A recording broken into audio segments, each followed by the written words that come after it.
अखन अहाँ सब सुन रहल छी अमचन म्यूजिक की शानदार प्रस्तुति।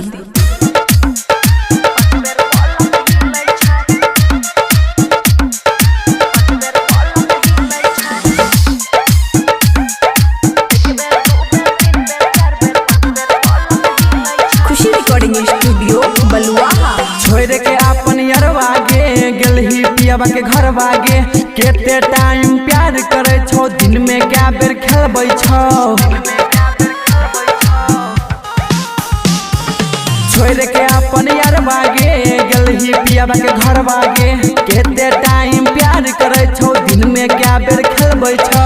एक बेर दो बेर तीन बेर चार बेर पाँच बेर पलंग हिलै छै, नया नया गौना भेलै बहुते प्यार करै छै।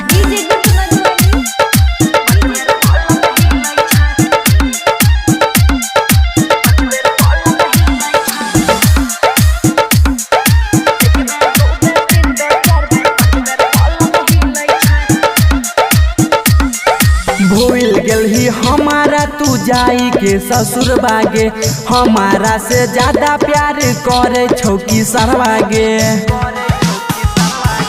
भोरे भोरे चुम्मा लाके बनबै छै जतरा रे, मन भैर दै छै प्यार करे खूबे भतरा रे। हमारो से ज्यादा उ की गोदी में सुताबै छ।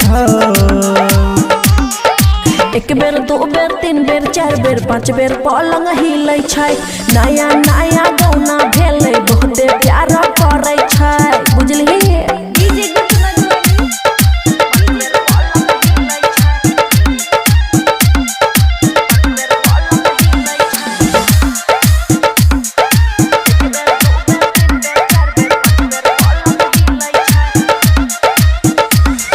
पियाबा के प्यार पाके भेल छी खुश गे, पिए छी रोजे अपना सोया वाला जूस गे।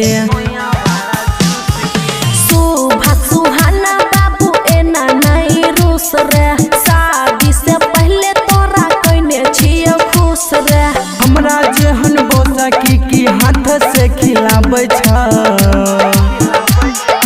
एक बेर दो बेर तीन बेर चार बेर पाँच बेर पलंग हिलै छै, नया नया गौना भेलै बहुते प्यार करै छै, बुझलिही। खुशी रिकॉर्डिंग स्टूडियो बलुआहा।